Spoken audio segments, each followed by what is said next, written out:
Bonjour, bienvenue dans ce nouvel épisode de la Fabrique des RP. Aujourd'hui, sujet cybersécurité. La cybersécurité est un très grand sujet chez nous.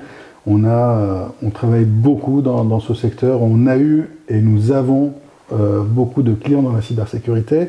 Aujourd'hui, je suis avec notre monsieur cybersécurité de l'agence. C'est Alexis Charlet-Bergerand qui travaille donc avec des clients cybersécurité. Il a d'autres sujets, mais c'est vraiment la cybersécurité qui est son sujet le plus important dans l'agence. Aujourd'hui, nous avons décidé d'aborder ce sujet-là parce que se déroule en ce moment même le FIC, l'un des plus grands salons de cybersécurité de France. Il y a eu des annonces, nous allons y revenir, mais nous souhaitions partager avec vous 3 grandes tendances des sujets qui intéressent le plus les médias en ce moment. On croit que ces sujets-là vont intéresser vous qui travaillez dans la cybersécurité, que vous soyez annonceur ou agence. On pense que ça pourrait vous intéresser. Vous pourrez utiliser ces tendances-là pour exprimer vos commentaires et vos positionnements sur ces sujets-là. Bonjour Alexis. Bonjour Nazim. Donc tu nous as choisi 3 tendances. Est-ce que tu peux nous les exposer ? Alors, pour moi, il y a une annonce qui a été faite à l'occasion de l'ouverture du FIC, qui va cristalliser un peu toutes les tendances en cybersécurité ces derniers temps. C'est l'annonce de Thierry Breton, donc commissaire européen, de la création d'un bouclier cyber au niveau européen. C'est une très grande annonce. On sait que l'Europe s'était dotée par le passé d'outils réglementaires pour aider à la cybersécurité des entreprises et des organisations. Je crois qu'il y a le NIS2 qui est un outil réglementaire, mais c'est la première fois qu'on voit la création de centres opérationnels européens, au niveau européen. Ouais. C'est marrant que cette annonce tombe maintenant, en même temps que le gouvernement a décidé de ne pas participer, contrairement aux années précédentes, de ne pas participer à ce salon et ne pas avoir de présence sur place, alors que l'Union européenne a décidé de parler de réglementation. Voilà, c'est vrai que l'Union européenne a pris à corps cette problématique. Et il y a quelque chose de marquant quand même dans cette annonce, c'est la création d'une force de réservistes cyber, donc de réservistes qui seront issus du secteur privé, mais aussi du public, et qui pourront être appelés, mis à contribution en cas d'attaque massive au niveau européen. Sur le même modèle qu'une armée classique d'un pays. Voilà, ça s'inscrit dans l'émergence de la guerre hybride, donc la guerre mi-cinétique, mi-cyber. Il faut maintenant que les pays, les nations se dotent d'une force cyber dédiée à contrer les attaques. C'est vital, c'est devenu vital. Ouais. Et comment des entreprises de la cybersécurité ou des agences qui sont spécialisées sur ce sujet, comment ils peuvent exploiter cette tendance-là ?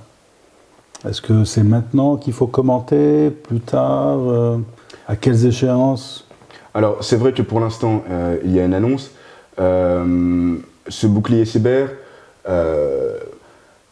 il sera mis en place à l'horizon 2024. C'est-à-dire que pour l'instant, on a les premiers éléments.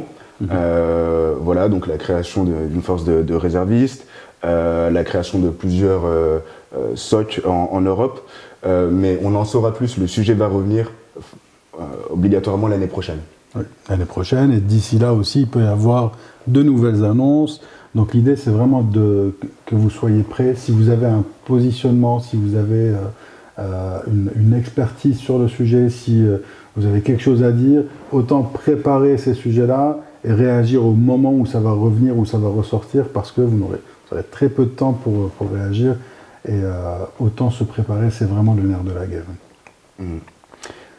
Et cette annonce, elle est en lien direct avec une deuxième tendance, qui est celle du hacktivisme, donc avec un H comme hacker, qui est un phénomène qui n'est pas nouveau, qui existe depuis les années 90, qu'on a vu qui a été révélé au grand public au XXIe siècle par le biais de groupes comme Anonymous, ou plus récemment le groupe pro-russe Killnet, mais qui a pris une toute autre ampleur, une toute autre dimension avec le début de la guerre en Ukraine, avec cette volonté du gouvernement ukrainien de créer en quelque sorte une cyberforce parallèle qui est donc composée de volontaires, qui est en fait une armée parallèle de cyberguérilla.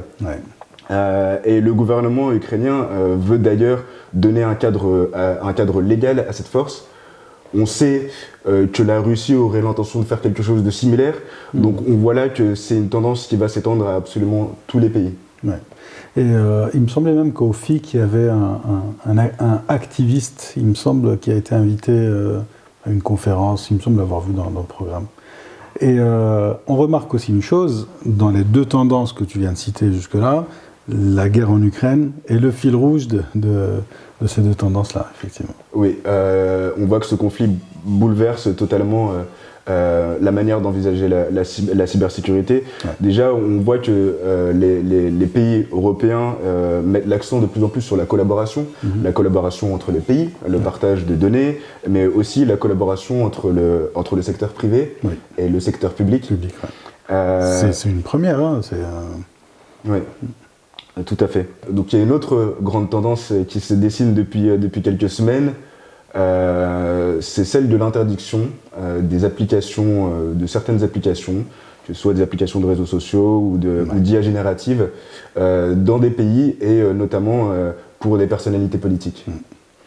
Alors, c'est un sujet assez intéressant à observer, puisque on ne sait pas à quel point, dans quelle mesure ce sont des effets d'annonce et une volonté d'adopter une posture ferme vis-à-vis de certains États, ou une réelle volonté de protéger les données sensibles de personnalités politiques qui sont par définition plus exposées et leurs données pourraient être exploitées à des fins malveillantes. En tout cas, pour moi, ce que ça traduit, c'est une certaine crainte par rapport à tous ces nouveaux outils, crainte par rapport à la possibilité que les données soient collectées à des fins malveillantes, mais aussi crainte car le cadre légal, pour l'instant, est totalement à définir. Donc voilà, je trouvais que c'était une tendance intéressante de ces dernières semaines. Parce que d'abord, ça a commencé aux États-Unis avec ce fameux TikTok ban. C'était une manière d'appliquer une pression sur le gouvernement chinois et de se dire on va bloquer les entreprises chinoises parce qu'elles sont malveillantes, etc., parce qu'il y a des histoires de piratage. Ensuite, c'est arrivé en France et en Europe. En France, on a dit attendez, oui, il y a TikTok, éventuellement il y a cette possibilité, il y a ce risque qu'on soit piraté par le gouvernement chinois, mais il n'y a pas que ça, puisqu'il y a plein d'autres applications où il peut y avoir un souci justement de piratage. Donc le gouvernement français s'est mis à bannir un certain nombre d'applications. Il me semble qu'il y a même Tinder, je crois, dans le lot. En tout cas, il y a plein d'applications qui ont été bannies au niveau du gouvernement. Ensuite, c'est passé à ChatGPT. ChatGPT, où le gouvernement italien s'est dit non, moi je n'arrive pas à contrôler tout ça, il y a un problème de données personnelles, etc. Donc, comme à la CNIL ici en France, il y a eu ce questionnement-là. L'Italie a décidé de couper court, d'interdire à OpenAI, donc la maison d'édition, la maison de production de l'application ChatGPT, entre autres, de leur dire c'est interdit en Italie. En France, on a choisi, je pense, une autre voie pour l'instant, celle de déposer 2 plaintes pour utilisation de données personnelles, RGPD, etc. Donc, à voir, à suivre, où est-ce que ça va nous mener. Donc, il y a un sujet cybersécurité, puisqu'il y a aussi une histoire de cybersécurité où maintenant, on pourrait demander à une IA de nous aider à pirater des personnes. Oui, c'est possible. Alors, on pense que ChatGPT, pour l'instant, aujourd'hui, à l'heure où on se parle, ne serait pas très utile à un pirate novice pour créer... Enfin, ne permettrait pas à un pirate novice de créer une attaque sophistiquée, inédite. Ouais.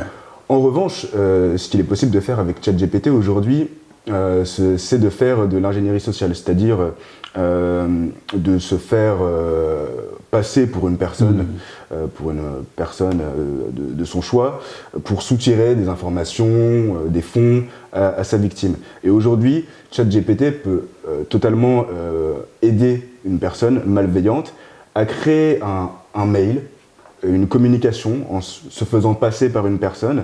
Et on voit aujourd'hui que en termes de mails de phishing, on n'a pas vu une augmentation des mails de phishing suite à l'arrivée de ChatGPT. En revanche, certains éditeurs ont déjà noté qu'il y avait une augmentation dans la complexité linguistique des emails de phishing. C'est-à-dire que ChatGPT aide les hackers à créer des mails et des communications de phishing de plus en plus convaincantes. Ouais. Oui, parce qu'aujourd'hui, cette IA, la grande nouveauté de cette IA, elle permet la conversation. C'est-à-dire qu'avant, vous receviez un email qui vous demande de verser 3 000 € sur un compte, etc., avec un lien. Vous ignorez ça ou vous répondez. C'était très compliqué d'avoir une conversation. Là, à cause de cette IA, il va y avoir une vraie conversation. Si on lui pose une question, elle va nous répondre, elle va nous mener à une discussion qui reste très proche d'une conversation humaine. Mais aussi, cette tendance-là, elle peut être très intéressante parce que aujourd'hui, effectivement, peut-être qu'elle n'est pas assez prête pour attaquer, pour développer une attaque malveillante, etc. Mais qu'est-ce qui va arriver dans 6 mois, dans 1 an, dans 1 an et demi, dans 2 ans, quand des personnes malveillantes vont apprendre à cette IA de développer des choses un petit peu, des escroqueries ou du piratage. Ça peut être quelque chose à suivre, à voir aux acteurs de cybersécurité, à voir comment vous pouvez commenter ça. Est-ce que vous observez une croissance du nombre d'attaques de phishing, par exemple, et se positionner comme expert dans le sujet? Effectivement, ChatGPT, cybersécurité est un très grand sujet en ce moment. Parfait. Je pense qu'on a fait le tour des 3 tendances. Merci beaucoup, Alexis. Merci, Nazim. Ça a été très intéressant. N'hésitez pas à nous envoyer des petits messages si vous voulez en savoir plus. Alexis et moi-même aurons grand plaisir à vous répondre. Merci d'avoir suivi ce nouvel épisode de la Fabrique des RP et je vous dis à bientôt.